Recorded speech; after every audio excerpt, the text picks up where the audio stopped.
Terus simbolnya insan kamil itu Adam.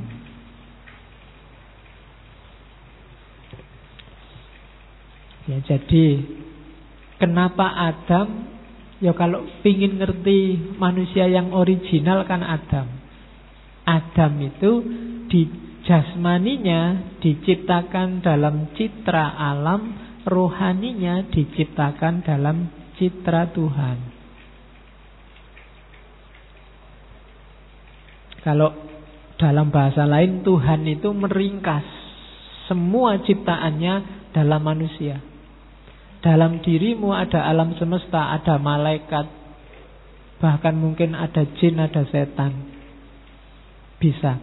Manusia bisa kayak setan, bisa kayak jin, bisa kayak malaikat, bisa kayak alam semesta. Kamu bisa kayak hewan, bisa kayak tumbuhan. Karena Allah meringkas semua ciptaannya dalam makhluk yang namanya manusia. Bahkan dirinya sendiri ditiupkan ke dalamnya.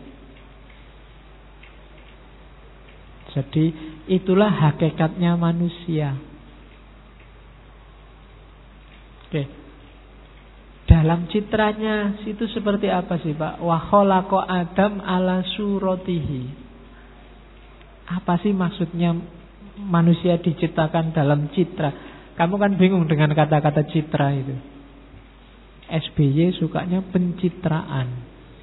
Terus siapa kalau ada orang yang kamu benci melakukan kebaikan, kamu tuduh pencitraan.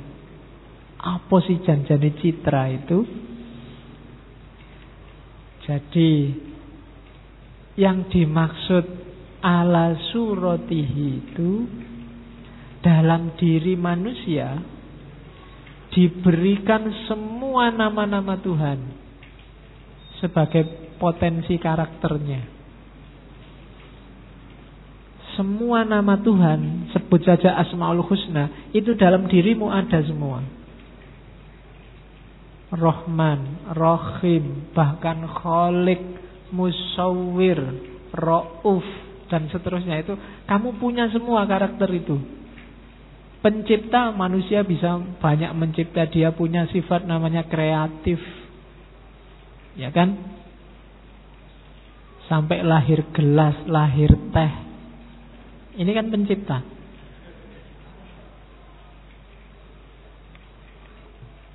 Binatang, hewan tidak ada yang kreatif. Sejak dulu kalau minum ya nyari air, nyari sungai, nyari hujan.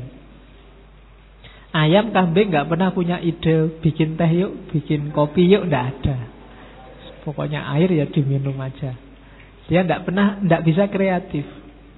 Manusia punya, dia punya sifat mencipta sebagaimana Allah. Manusia juga bisa menyiksa sebagaimana Allah. Dalam sejarah banyak kan manusia yang punya karakter menyiksa. Ketika porsi dan proporsinya nggak pas, dia jadi kejahatan. Kalau pas, dia diperbolehkan. Ya dalam konteks tertentu kan kadang dibutuhkan kesulitan-kesulitan, keruwetan-keruwetan demi harmoni. Itu ada karakter-karakter Allah yang di situ dimiliki manusia. Jadi penyayang, kita punya sifat sayang. Rahman Rahim, kasih sayang yang mendalam dan meluas. Allah punya sifat Ghafurur Rahim, kita juga punya. Meskipun sekarang umat Islam susah memaafkan, tapi kita punya sifat memaafkan itu. Jangan lupa. Maka banyak sufi bilang li utamima makarimal akhlak, sebagaimana hadis Nabi itu adalah takholak bi akhlakillah. Berakhlak dengan akhlak Allah. Apa bisa Pak? Bisa. Kenapa? Karena dulu Allah menciptakan kita ala suratihi, sesuai gambarnya Allah. Gambarnya Allah itu ya mestinya bukan gambar fisik. Wong Allah bukan fisik. Gambaran batin, gambaran mental, gambaran ruhani. Dan kalau itu mental dan ruhani kan ya nama-nama Allah minimal yang 99 itu kita punya. Itulah maksud dan Allah dan Tuhan menciptakan Adam ala suratihi, sesuai citranya, bukan fisiknya. Makanya ketika orang mencapai puncak kan ada hadis, kalau dia mendengarkan, aku jadi pendengarannya, bukan aku jadi telinganya. Jadi daya mendengar, kependengaran, kepenglihatan itu Allah. Mata ini ketika roh tidak ada gunanya. Jadi telinga kalau roh nggak ada juga tidak ada gunanya. Dia kayak komputer tapi tidak ada softwarenya, nggak ada gunanya. Semahal apapun komputermu, hardwaremu, kalau softwarenya nggak ada, tidak operatif. Secakep apapun orang, kalau isinya nggak ada, ruhnya nggak ada, kamu lari. Kalau nggak percaya cobalah. Berarti kuncinya apa? Keywordnya kita sebagai manusia itu ya suratu Adam, suratullah dalam diri Adam itu. Ruhnya. Jasad itu cuma kendaraan kita. Materi itu cuma media. Dia alat, bukan tujuan. Jadi jasad itu memang dikasih Allah untuk mewujudkan tujuannya rohani. Bukan berarti jasad itu tidak penting, ya penting. Karena kalau kita roh saja juga tidak bisa jadi khalifah. Makanya kita ruh dan jasad. Jadi ala suratihi itu dalam diri kita terkumpul nama-namanya Allah. Makanya sebelum turun ke bumi kan ada cerita, ada ayat yang bilang wa 'allama Adamal asma'a kullaha. Jadi untuk membangun citra Adam sebagai wakil Allah di muka bumi, dalam diri Adam asma'a kullaha. Jangan diartikan alama itu terus Adam di depannya Allah, terus Allah ceramah gini kan enggak gitu. Ya mestinya ya sama Allah langsung dikasihkan ke dalam diri Adam asma itu. Dari situlah nanti Adam menerjemahkannya dalam kehidupan. Jadi itu memang skenarionya Allah begitu. Karena itulah maka semua malaikat bahkan iblis disuruh sujud pada Adam. Karena dalam diri Adam ada kualitas Tuhan. Oke, makanya kalau iblisnya mau ngeyel, dadak debat, kan aku maunya hanya sujud pada Allah. Itu bisa dijawab, enggak, kamu enggak tak suruh sujud pada Adam yang tanah. Tapi kualitas Adam yang dalam dirinya ada nama-nama Allah. Yang semuanya harus tunduk pada keagungan nama-nama Allah. Jadi itu katanya Ibnu Arabi nanti simbolnya insan kamil itu Adam. Berarti insan kamil itu manusia yang kembali ke fitrahnya sebagai tajallinya Allah melalui nama-namanya. Berarti manusia paling sempurna adalah manusia yang berakhlak mulia. Bukan manusia yang semata-mata paling banyak ibadahnya. Ibadah yang tidak ngefek ke akhlak, tidak ada nilainya. Sholat yang tidak tanha anil fahsya wal mungkar, tidak ada nilainya. Apalagi sholat dipakai sebagai jalan untuk bikin susah orang. Karena kamu bikin macet jalan. Ya, mulai ya kan. Jadi aneh sekarang sholat kok baunya politik, sholat kok baunya, dan sholat jadi jalan kemungkaran, tidak bisa. Haji itu jalan untuk egalitarian, manusia diajari oleh Allah untuk merasa dirinya setara dengan yang lain, itu lewat haji. Maka tidak boleh pulang haji kok malah merasa lebih tinggi dari yang lain, karena dia sudah haji, yang lain belum. Itu berarti pelajarannya gagal. Karena pelajaran haji adalah pelajaran egalitarianisme. Kalau zakat itu pelajaran tazkiyatul mal, membersihkan harta. Targetnya apa? Jiwa yang tidak terikat, tidak jatuh cinta pada dunia, pada harta. Kalau kamu zakatnya utuh, zakat malnya, zakat fitrahnya beres, tapi jiwamu sangat terikat oleh duniamu, oleh hartamu, berarti targetnya zakat gagal, visinya zakat gagal. Sama kayak kamu sholatnya lengkap, tapi curangnya juga lengkap, korupsinya juga lengkap. Itu sholat yang tidak ada gunanya. Ada sholat yang malah bikin kamu masuk neraka. Kalau surat Al-Ma'un itu kan, alladzina yura'una, orang yang sholat tapi pamer, tidak masuk surga, malah fawailul lil musallin, kamu masuk neraka wail. Kalau sholatnya untuk pamer, untuk menunjukkan bahwa kamu orang alim, bahwa kamu komitmen pada agama, meskipun sedang musafir tetap sholat dan masuk TV. Itu loh ya, itu kalau ada nuansa biar yang lain tahu betapa kita ini membela, itu berarti riya. Jadi hati-hati menata hatinya ya. Oke, jadi bukan dilarang, cuma ya saling menjaga, saling mengingatkan. Oke ya, jadi itu insan kamil. Kuncinya ada pada akhlak. Takholak bi akhlakillah, hidup dengan landasan asmanya, nama-nama Allah. Oke. Terus, nah, ini ada definisi yang berbeda kalau di Ibnu Arabi. Selama ini kita memahami khalifah itu Allah di sana, kita di sini, alam semesta di sini. Terus kita disuruh oleh Allah untuk ngopeni alam semesta. Itulah khalifah. Katanya Ibnu Arabi tidak begitu. Kalau modelnya Allah di sana, aku di sini, alam di sana, itu kan berarti aku yang hadir di alam, Allah tidak hadir, dia ada di sana. Aku di bumi ini mewakili Allah ngurusi alam. Padahal Allah itu kan ya selalu ada di sekitar kita terus. Ngapain butuh diwakili? Kalau maknanya khalifah itu diwakili, kan harusnya Allah tidak ada sekarang. Kita yang mewakili jadi Allah sekarang di dunia ini. Maksudnya khalifah itu bukan di situ, katanya Ibnu Arabi. Khalifah itu pengganti. Pengganti dalam arti apa? Kitalah yang paling mirip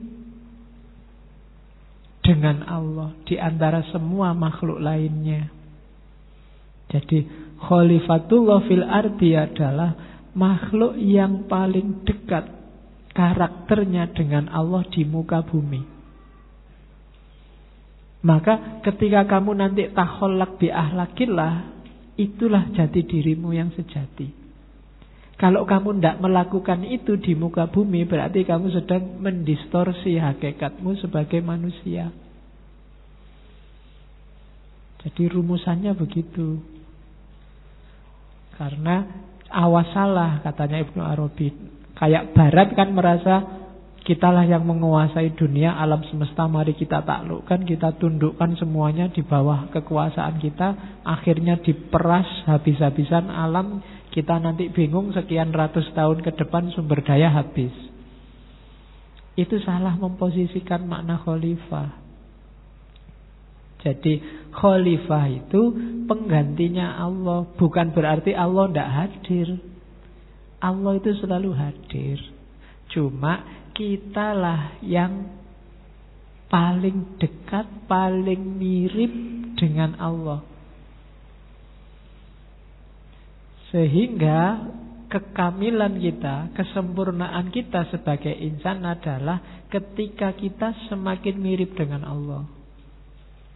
Maka insan kamil adalah orang yang mirip, orang yang karakternya adalah karakter ketuhanan. Hidupnya mencerminkan asma'nya Allah, nama-namanya Allah. Oke. Jadi itu makna insan kamil sebagai khalifah. Terus ada lagi sekarang. Insan kamil tadi sebagai mikrokosmos.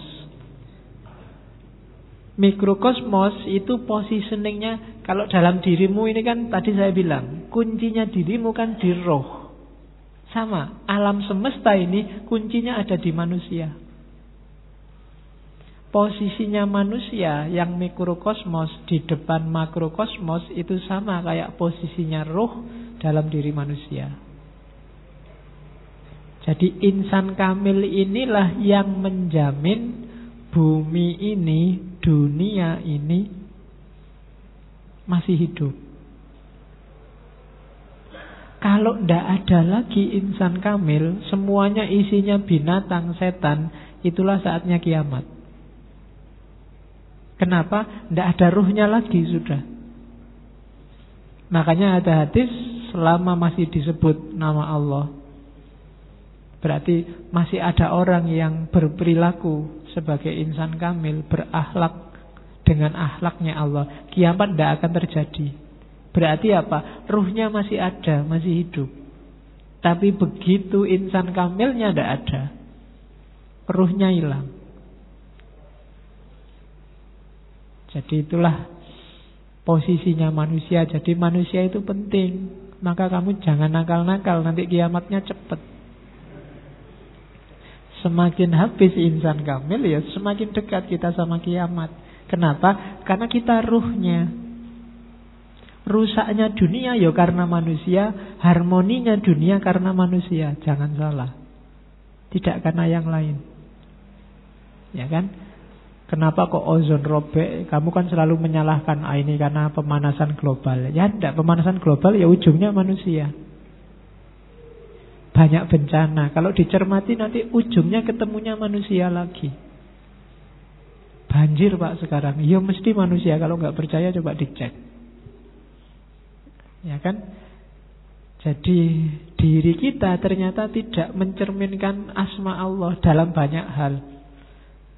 Kenapa umat Islam kok susah ya diajak kebersihan? Kenapa susah diajak tertib? Kenapa susah diajak harmonis? Ya karena itu tadi, kita melupakan hakikat keinsan kamilan kita.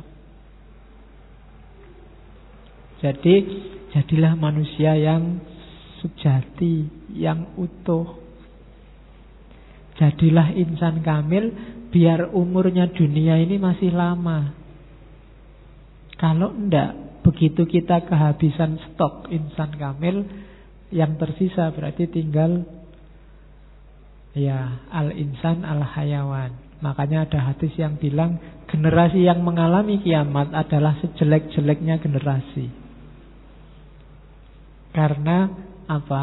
Di era kiamat berarti sudah tidak ada lagi insan kamil, tidak ada lagi orang yang dekat sama Allah, tidak ada lagi yang mentasarufkan nama-nama Allah dalam kehidupannya.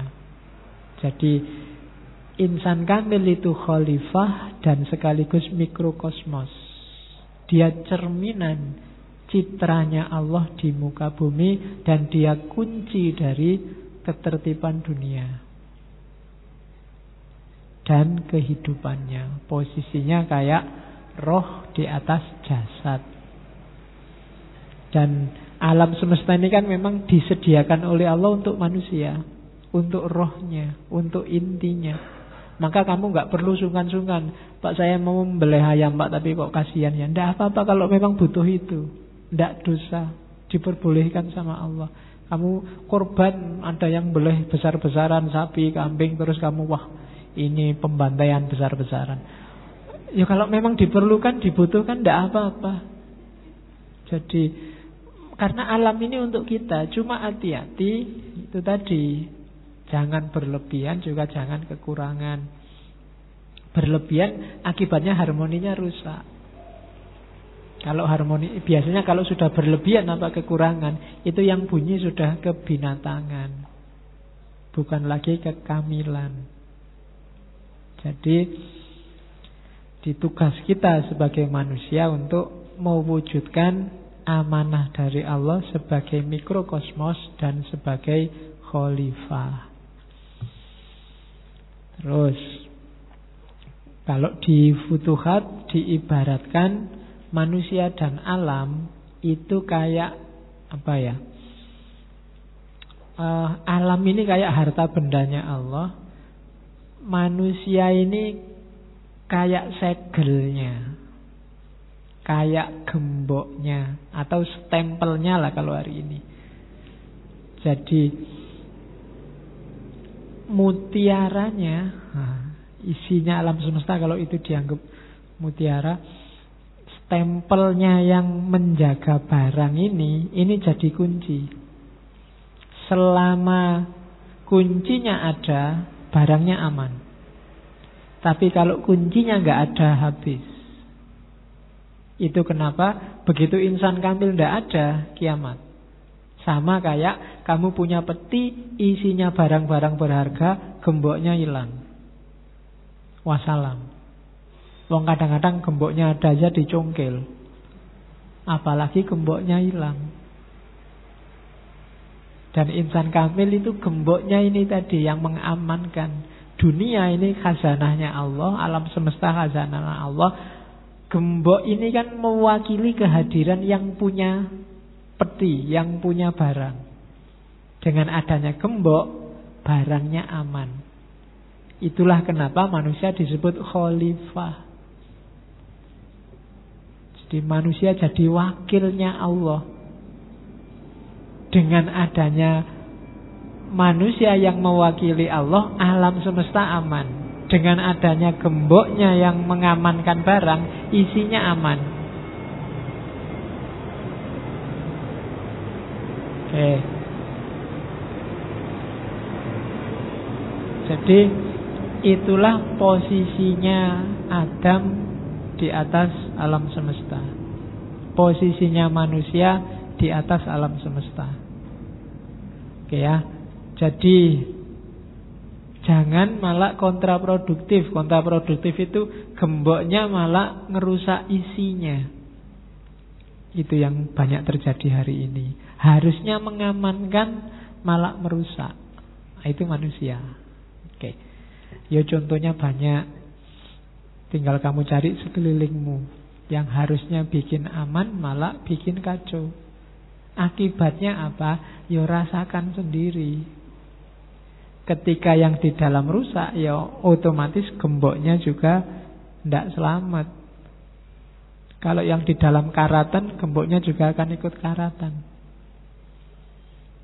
Jadi itu hubungan Adam sama alam semesta. Nah, jalannya sekarang. Tadi baru definisinya. Oke. Kita ngaji sak jam sudah ya. Ibnu Arabi nulisnya ratusan halaman. Futuhat itu 560 bab. Futuhat Makkiyah 6 pasal. 6 pasal itu pasal makrifat, muamalah, ahwal, makomat, kemudian munazalah, kemudian manzilah. 6. Manazil, munazalah, ya 6. Jadi itu futuhat 6 pasal. Ngapal ke pasalnya gampang, cuma 6. Kamu ngapal ke babnya 560. Itu penting. Nanti kita cuplik satu bab di bagian akhir tentang karakter wali. Jadi insan kamil ini kita bisa nyampe ke makom insan kamil jalurnya 2. Yang pertama adalah izin Allah, pertolongan Allah. Yang kedua usaha kita sendiri. Jadi kamu nyampe makom insan kamil itu bisa anugerah dari Allah. Bisa kamu upayakan sendiri step by step. Kalau sufi ada ahwal, ada makom-makom. Biasanya 2 hal ini simultan. Ketika kamu berusaha naik makom sampai insan kamil, Allah menganugerahimu. Ketika kamu setengah jalan, kamu dikasih semuanya sama Allah. Itu kasih sayangnya Allah. Ketika kamu berniat, kan Allah bilang, kalau kamu mendekatiku selangkah, aku mendekatimu 10 langkah, 100 langkah. Jadi ini biasanya simultan. Meskipun ada orang tertentu yang dia belum mendekat, Allah sudah datang. Tapi itu saya sering bilang, itu kudratullah, bukan sunatullah. Tidak bisa dijadikan rumus. Kamu nggak bisa, saya tenang aja Pak, malas sholat, malas puasa, enggak apa-apa. Kalau Allah mau kan tiba-tiba Allah nanti datang. Enggak bisa, itu enggak bisa dijadikan rumus. Rumusnya tetap kalau kamu berusaha, berdoa, mujahadah, nanti Allah memenuhi keinginanmu. Itu rumusnya. Sama kayak kamu, kalau kamu loncat dari lantai 30, kamu pasti tewas. Itu rumusnya. Bahwa bisa kamu loncat dari lantai 30 enggak tewas, mungkin, tapi tidak bisa dijadikan pedoman. Itu hidup itu harus ngerti mana yang rumus, mana yang sunatullah, mana yang kalau sudah mentok satu-satunya yang diharapkan hanya Allah. Kalau dilalah kamu terpaksa kok jatuh dari lantai 30 bukan keinginanmu, tinggal kamu berdoa semoga Allah intervensi. Kan begitu. Tapi nggak boleh sejak awal kamu kalau nggak mati ya nggak mati aja terus kamu loncat. Karena rumus dasarnya kamu pasti mati. Jadi caranya begitu. Apakah hidup ini qadariyah apa jabariyah? Ya diawali dari qadariyah, rumus-rumus. Nanti Allah yang menentukan, ya monggo. Itu sudah haknya Allah. Nah, insan kamil ini ya kamu harus berusaha mewujudkan ideal-ideal tadi di atas, takholak bi ahlakillah dan seterusnya. Nah, biasanya